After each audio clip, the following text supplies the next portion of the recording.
of course, always with the protection of the nanny state.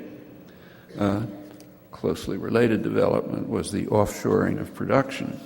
That's within a global trade system that is very carefully designed to set working people in competition with one another worldwide, along with a very high level of protection for wealth and unprecedented rights for investors. That's the usual interpretation of market discipline again. Fine for you, but not for me, please.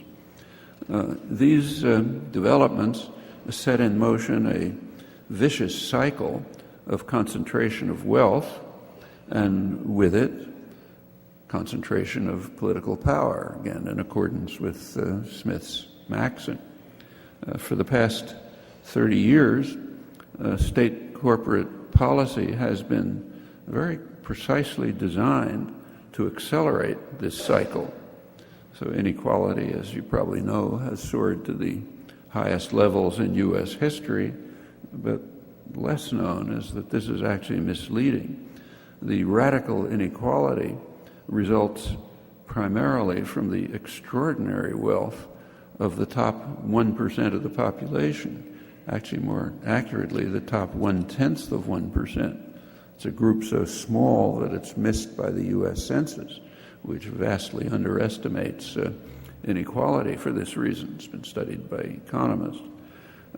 Meanwhile, for the majority of the population, real incomes have pretty much stagnated. People are getting by with heavier workloads, much more, say, than in Europe or even Japan, debt, and asset inflation, like the last housing bubble. The minuscule category of victors, and it is extremely small, that's primarily CEOs, hedge fund managers, and the like, and they use their political power to enhance the process. So tax cuts, for example, are carefully crafted to benefit the super rich.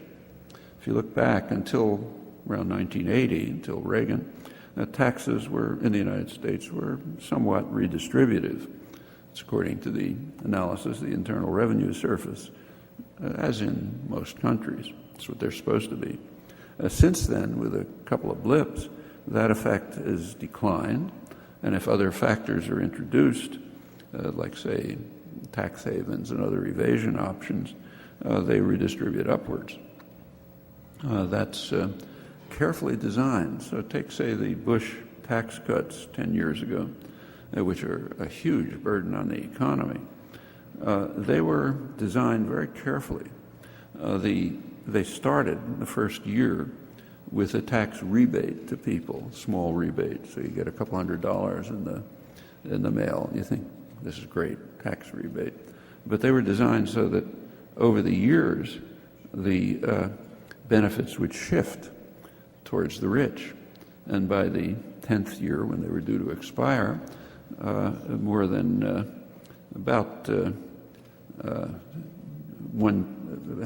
half of the tax benefits went to the top 1%, people who count. But then it's kind of invisible if it happens that way. There's a name for it. It's called the sunset technique. You make sure that by the time the sun sets, things are happening the right way. You kind of delude people at the beginning. And only those who are inside the game can see what's planning down the road.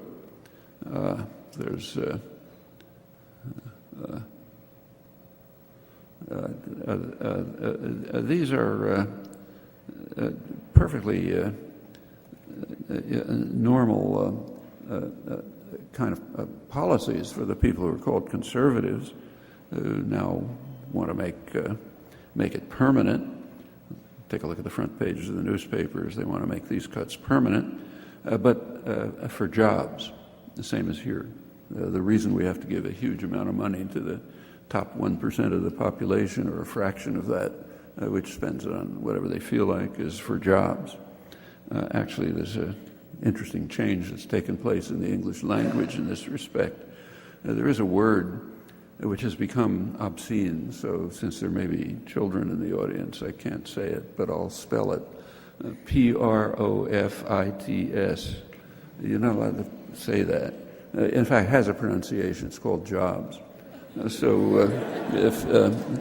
that's kind of by now like routine.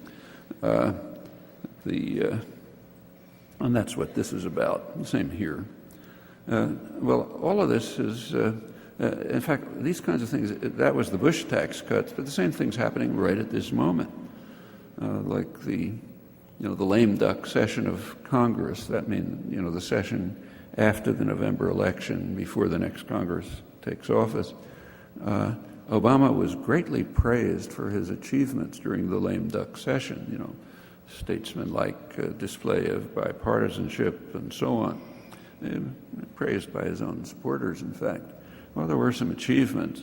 The main achievement was a tax break for the super rich. And I mean super rich. Like, I'm pretty well off, but I'm below the cutoff for that one. It was super rich tax cut. Of course, that increased the deficit, which is supposed to be the big thing we're worried about. Carrying that off required some pretty impressive footwork, but it was done. Also, at the same time, there was a tax increase for federal workers, but it wasn't called that because you're not supposed to talk about tax increases. It was called a freeze, I think for 5 minutes, a freeze for maybe 5 seconds. A freeze for public sector workers is identical to a tax increase for them. So this is a tax increase for public sector workers disguised as a freeze. There was also a payroll tax decrease for Social Security. The Social Security is paid by working people, doesn't contribute anything to the deficit, contrary to what you read. Workers pay for it. And there was a decrease in that payment, which kind of sounds good. People need the money. But again, it was a Trojan horse. Take a look at the way it was designed. It was the sunset technique again. The freeze was carefully designed so that it ends right before the presidential election.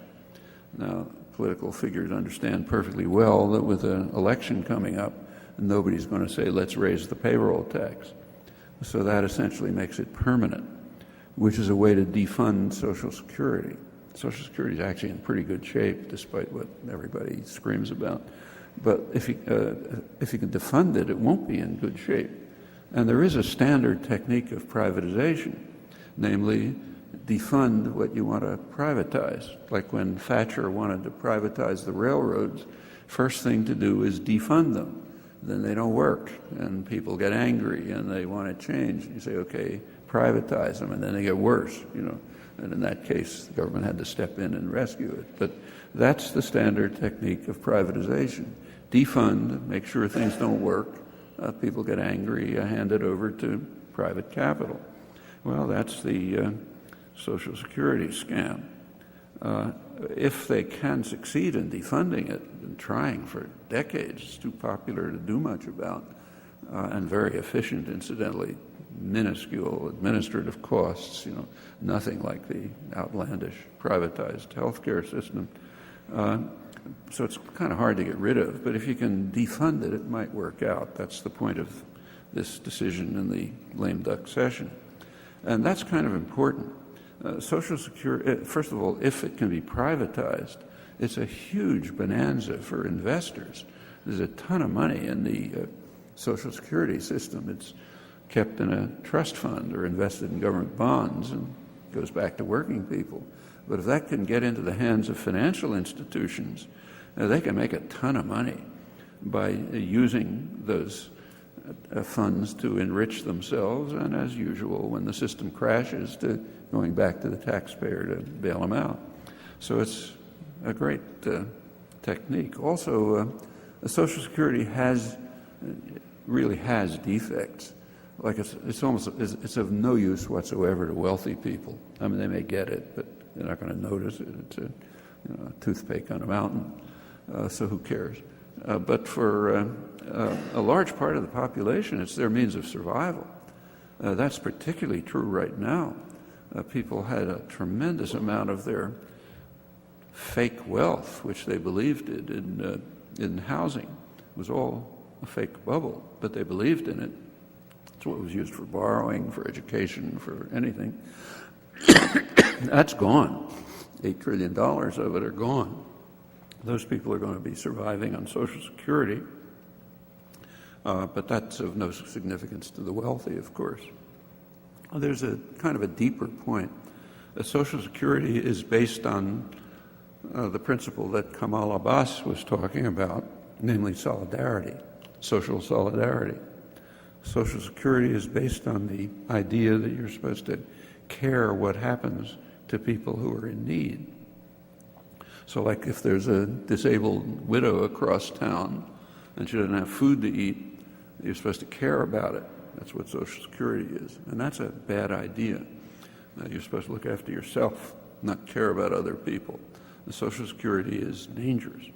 It kind of undermines preferred doctrines, and it can even lead to action, which could change the way the world works. So we don't want that. In fact, there's a large-scale attack on public education. It's based on the same principles. You can privatize, and the same techniques are being used. Defund it so it doesn't work, complain about how it doesn't work, privatize it, gets worse, but then you've undermined social solidarity, and it's fine for the wealthy anyway. They'll get what they want. Well, all of this is part of a quite impressive campaign of class war, which has many aspects. A lot of them aren't immediately visible, but they're there. So, for example, the government sets rules on how corporations are run, what's called corporate governance. And the rules that have been set up during this passionate class war period, the rules are that CEOs can pick the boards that set their salaries, and they can, and that work out techniques like, say, stock options, which conceal short-term gain. And you can imagine how that works when you pick your own board. Well, there have been efforts to try to get this to be more transparent, but they were beaten back by Congress. Same is true of deregulation. During the period when New Deal regulations were maintained, there were no financial crises. System went along smoothly.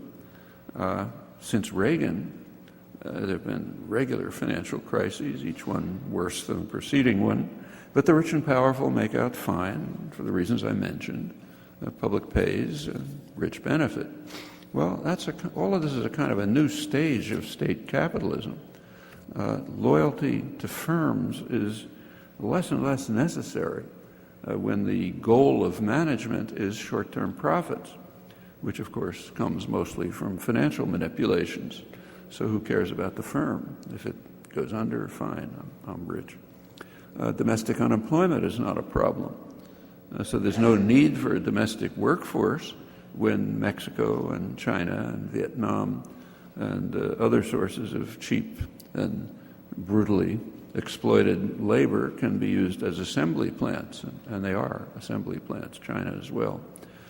Major industries increasingly have their workforces overseas, like General Electric, while I have to say that word, I'm afraid, sorry, while profits come home back to the pockets of a few.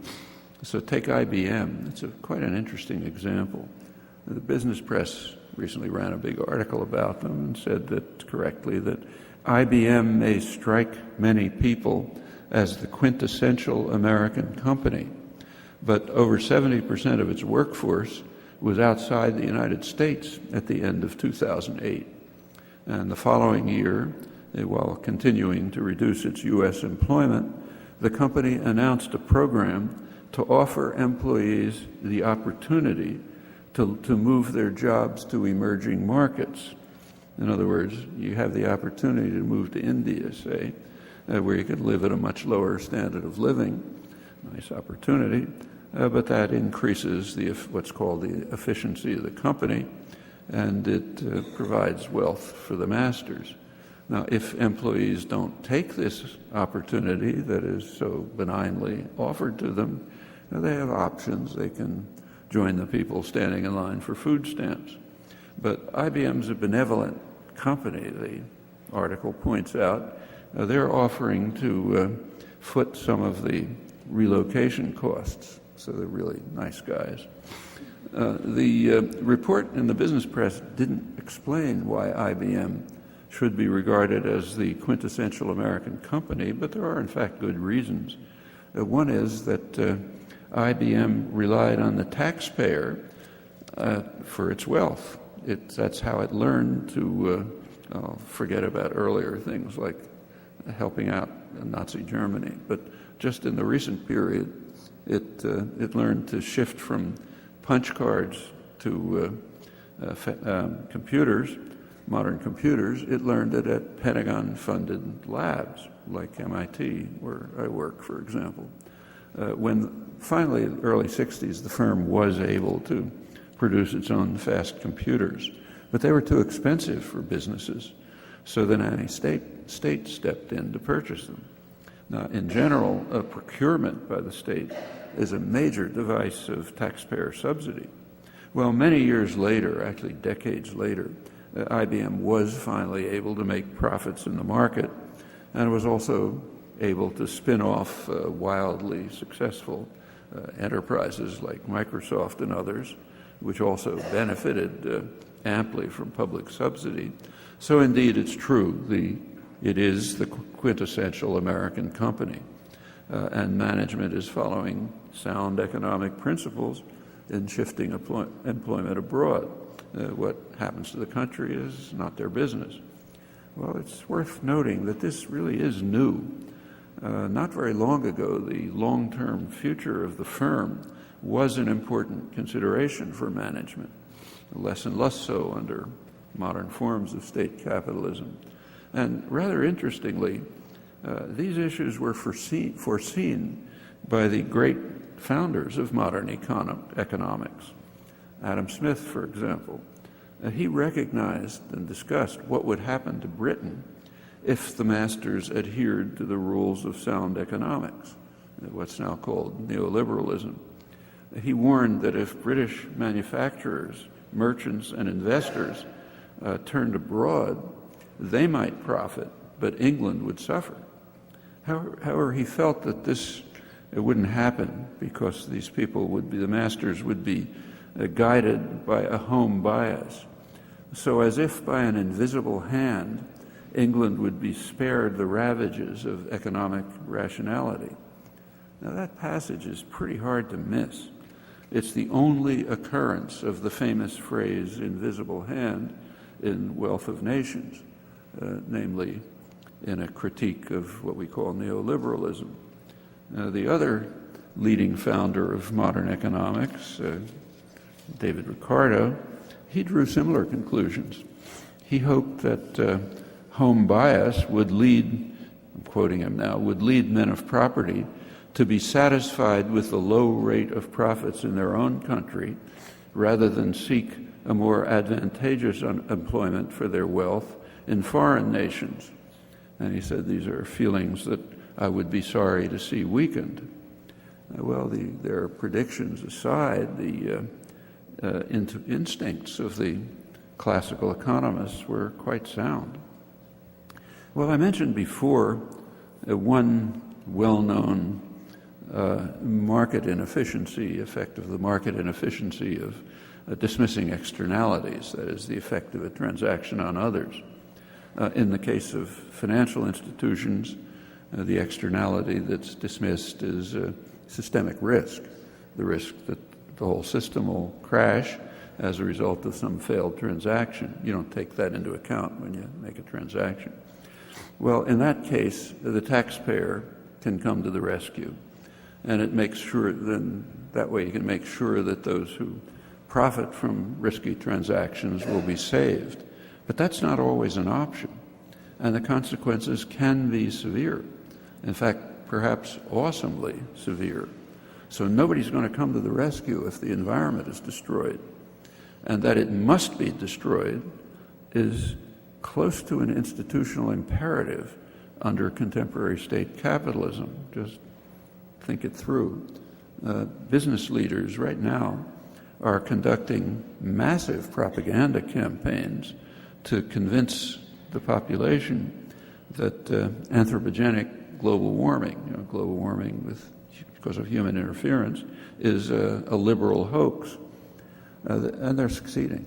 Like in the United States, probably 2/3 of the population believes this by now. Well, the CEOs who are running these campaigns, they understand what all of us understand. They understand that the threat is very real, very grave, that it'll destroy everything they own, it'll wreck the lives of their grandchildren. They know all of that. But they don't, as CEOs of a corporation, in that institutional role, they have no choice. They can pull out, of course. But if they stay there, they have to maximize short-term gain and market share. Actually, that's a legal requirement under Anglo-American law. If they don't do it, they'll be out and somebody else will come in who does do it. So it's an institutional property, not an individual one. And it does set off a vicious cycle, and one that could be lethal. And to see how imminent the danger is, just have a look at the new Congress in the United States, the one that was propelled into power by large-scale business funding and propaganda. Almost everyone there is a climate change denier, and they've already been acting on those assumptions. They've been cutting the limited expenditures there are for dealing with environmental problems. And if the United States doesn't do anything significant, the rest of the world isn't either. Well, worse than that, some of them are true believers. So, for example, the new head of one of these committees on the environment, he explained that global warming can't be a problem because God promised Noah that there wouldn't be another flood. Takes care of that.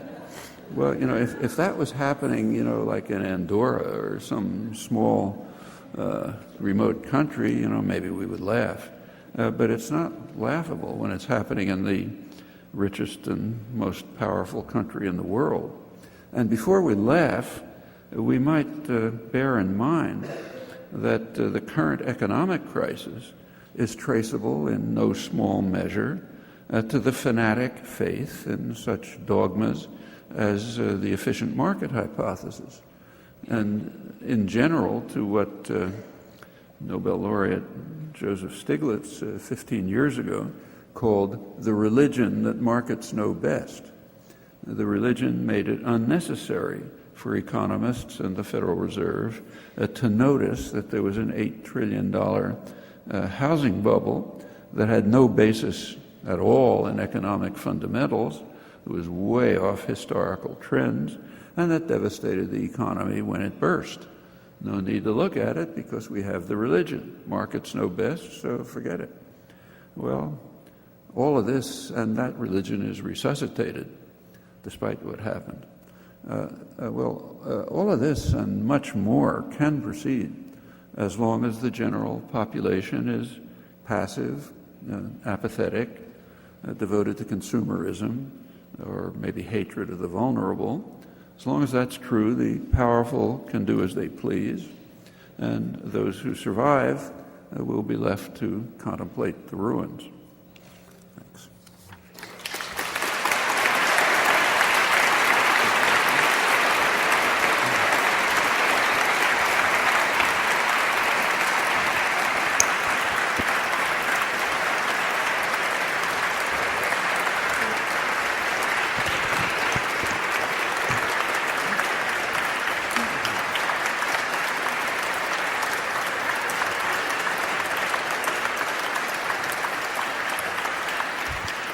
Thank you. Now, my name is Semra Sevi, and I'll be the moderator for the Q&A session that's about to follow. So what we'll do is we'll take questions from the floor in the Great Hall and the two overflow rooms as well. If you have questions, we have two volunteers. I'd like for you to kind of line up to my left or my right, well, left and right, and the volunteers will have the microphones. They will give it to you. You have about half a minute to ask your questions. I ask that you keep your questions to half a minute because there's so many people and we'd like to get through as many people as we possibly can. So I'll recognize you and then you can ask your question. Professor Chomsky will respond to it. Stand here, because I can't hear. I'll repeat it. Okay. We'll start there. Good afternoon, Professor. My name's Aisha Imtiaz, and my question is actually in regards to the ambiguity that's surrounding the Goldstone report, in specific the retraction that has recently been documented. Professor, my question is that, in essence, is the Goldstone report in itself a retraction? Because the premise of the original allegations that were made in terms of Israel's utilization of white phosphorus, as well as the deliberate destruction of civilian communities, that is something that's a systemic part of the Israel foreign policy. So I just want you to sort of refer back and to perhaps comment on the fact that is the Goldstone report really, in essence, a retraction in itself? Thank you. Well, if you... actually, I think, first of all, Goldstone did not retract the report. Read the statement. He, in fact, didn't mention anything. That would practically mention nothing that was in the report. That was pointed out right away by Human Rights Watch and others. He said he had changed. If he knew now what he'd known then, he said he would have written it differently. And then he talked about what he knows now. What he knows now turned out to be that Israel's conducting investigations. In fact, as Human Rights Watch pointed out, the investigations are totally meaningless. Nothing has come out of any of the investigations. One soldier, was charged with, I think, stealing a credit card or something, and that's the result so far of the investigations. Well, it's not unique to Israel. That's what happens when countries investigate themselves. That's why nobody pays any attention. So like if Iran conducted an investigation of Iranian policy, we wouldn't even laugh. But Goldstone, for whatever his reasons may be, decided that that was important. That's it. Other than that, the allegations are exactly as they were. I should say, you may not notice, if you look at what I've written about this, I've never mentioned the Goldstone report, except for a few critical phrases, pointing out that it was a gift to the United States and Israel. Remember, that was a joint attack. It's the U.S. and Israel. We're not supposed to say that, but it was a joint military attack, and Goldstone gave him a gift. He wrote the mandate so as to exclude the only crucial issue. Did they have a right to attack? That's the crucial issue when some act of violence takes place. Well, he wrote the mandate to exclude that, and he explained why. He said, yeah, he thinks they had a right to attack.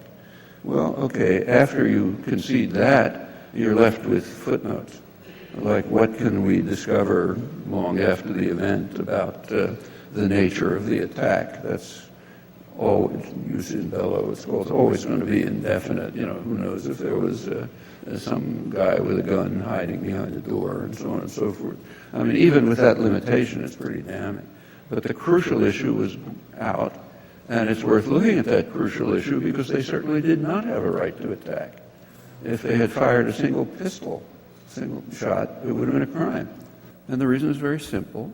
The discussion, by Goldstone and the press and so on, it points out that a country has a right of self-defense, which is perfectly true and totally irrelevant. The question was, does it have a right of self-defense by force?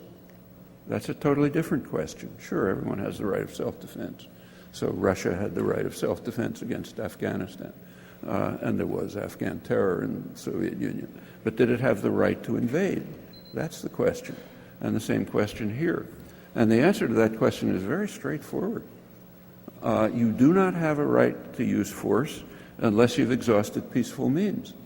That's both in law and in common morality, whether it's family or international affairs. Were there peaceful means? Yeah, there certainly were. For example, Israel could have agreed to renew the ceasefire, which it broke. There was a ceasefire in place. Israel broke it November 4th by invading Gaza. During the ceasefire, as Israel officially concedes, there wasn't a single Hamas rocket. Well, there were offers to renew the ceasefire. Israel considered them, decided to ignore them, choosing instead to invade. And again, that's the U.S.-Israel. That's a crime. That's the major crime. That's the reason why, at least personally, I never even cited the Goldstone report, except in this the way I mentioned. There's plenty of serious allegations in it, but they're missing the main point. It's like, say, discussing Russian crimes in Afghanistan while not asking, did they have a right to invade? Well, once you give that away, it's kind of footnotes. Okay, so we'll take another question on that side, and then we'll move over. I'm Mohammed Tabakkuli, and I thank you for your penetrating study of state corporate complex. I'm wondering whether this can be extended to the emerging and consolidating university and corporate complex, and what happens to the nature of public education